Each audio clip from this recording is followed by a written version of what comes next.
औज़ुबिल्लाहिमिनश्शैतानिर्रजीम बिस्मिल्लाहिर्रहमानिर्रहीम। वेखण ते सुनन वालियो, साडे चैनल का नाम है वकास एट इन्फो। मैं मोहम्मद वकास। साडी अज दी वीडियो का जिहड़ा मौजू है वो है बकरी दे हवाने दी सोजिश क्यों होंदी, उसकी वजह के ते केड़ी केड़ी एहतियाती तदबीर इख्तियार की वंजन जिहदी वजह ना होवे, अगर हो वंजे तो उसका इलाज के वे। जी साडा अज का मौजू है इस टॉपिक के उत्ते असी इंशाअल्लाह तुहानू बड़े कारामद नुस्खे दसे सा, जिहदे नाल इंशाअल्लाह अगर पहली गल तो सोजिश हो सी नहीं, अगर हो गई तो बहुत जल्द ख़त्म हो वैसी। सब तो पहले तुसी बकरी जिथे गब्बन बकरी है, तैयार बकरी है, उसकी सफाई का खास ख्याल रखना। जिस जगह तुसी उन्हें बंदे हो उस जगह का साफ होना बहुत ज़रूरी है।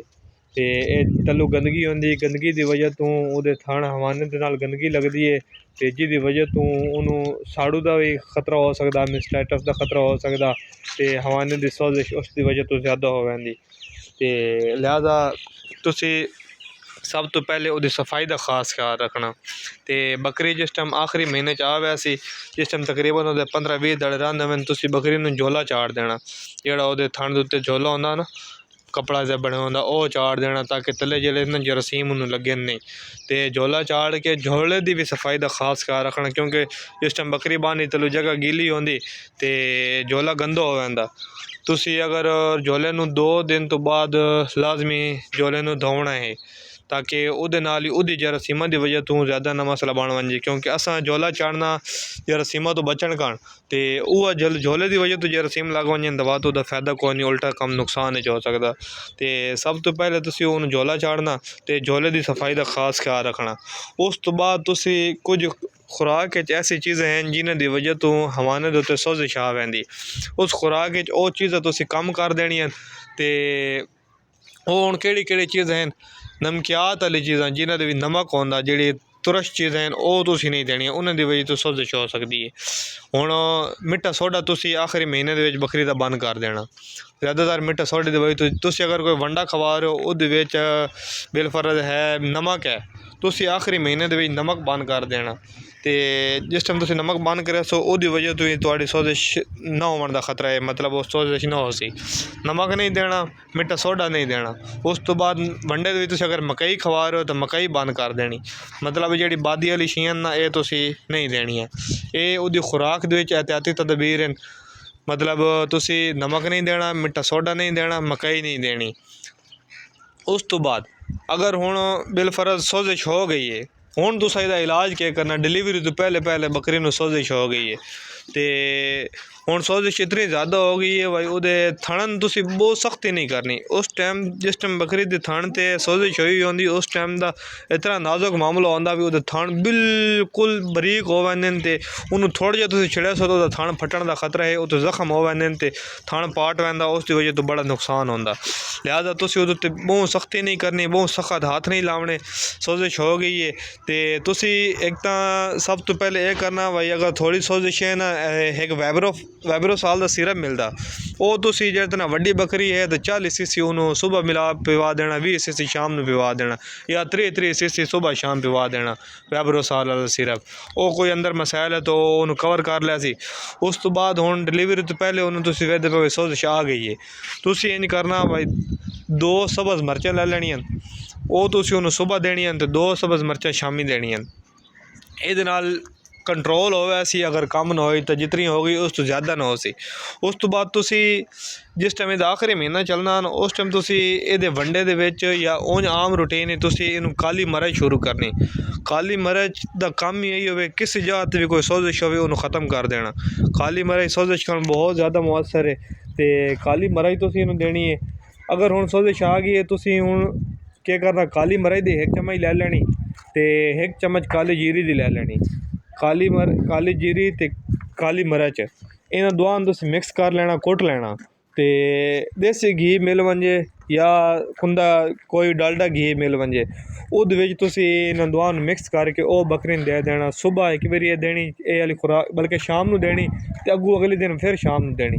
इंशाअल्लाह इस एक खुराक नाल ही उन्होंने काफ़ी तो ज़्यादा फ़र्क पै वैसे। उस तो बाद तुहानूं दा एक होर इलाज दसना, जिस टाइम तुसी वेदो ना हो गई है मतलब सोजिश हो गई है। एक पंसार की दुकान तो मिलती है हिंग, तो वह हिंग की पहचान है बिल्कुल छोटी जी होंगी है, जिमें किकर के उत्ते नहीं चीड़ जी होंगी, इस तरह चीड़ चीड़ की होंगी है। तो बदबू वो बड़ी होंगी, बहुत ज़्यादा उसकी हवाड़ होंगी, जितनी ज़्यादा हवाड़ हो सी इतनी ज़्यादा असल होने की पहचान है। और चो हिंग तो अगर असल मिल वजे ना, असल 2 कणक के दाने जितने नहीं होंगे, 2 कणक के दाने वो तुसी कणक के दाने जितने 2 कणक के दाने जितनी लैके इतनी सारी झुंडी नाल भर के ते रोटी दे विच रख के दे दो, या तुसी आटे दे विच मिला के दे दो, किस तरीके नाल बकरी दे तुसी अंदर भेजनी है। वो हिंग तुसी अगर दे दी ना शाम को, तो सुबह तक अद्धी नालों ज़्यादा वो सोजिश खत्म हो वैसी। ये बहुत ज़्यादा देसी इलाज बहुत अच्छा है हिंग वाला। ये साढ़े असा आप एहतियातन लैके रखी हुई है हिंग, थोड़ी महंगी होंगी है पंसार की दुकान तो, लेकिन सन थोड़ी जी चाहिए, तुसी 50 रुपए की भी लै लो तो तुहाडा हुक्म भी खा वैसे। तो वो हिंग लै लैनी, वो देनी अगू। अगर सुबह वध दे बहुत ज़्यादा हिंग नहीं देनी, क्योंकि वो बहुत ज़्यादा गर्म होंगी, वो दुध का कम होने का खदशा होंदा। तो अगर दुध कम हो गया तो फिर बकरी दिन जाना दुध ना हो, तो फिर बच्चे भी ना रही सन, बच्चे ना रही सन, बच्चे कमज़ोर रह सन, मतलब वो सुबह जो ना ज़ाया होने का खतरा होंदा। अच्छा तुसी हिंग लै लैनी, तो यह भी दे लैनी।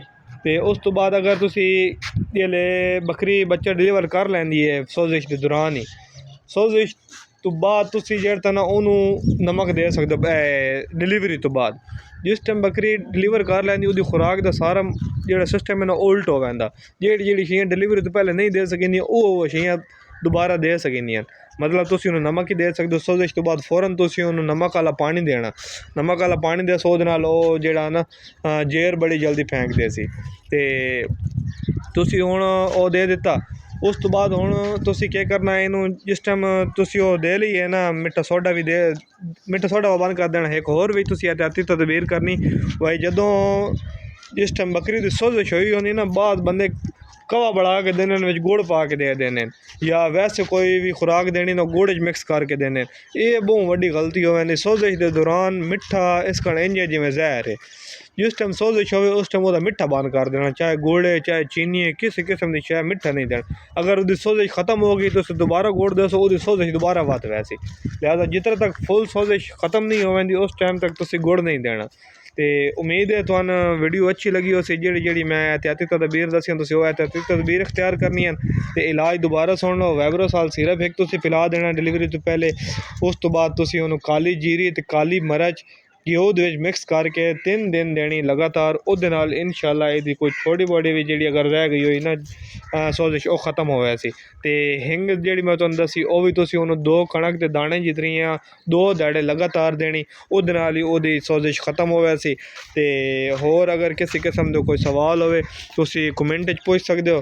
ते ठीक है, मिलते हैं अगली वीडियो दे विच। अल्लाह हाफिज़।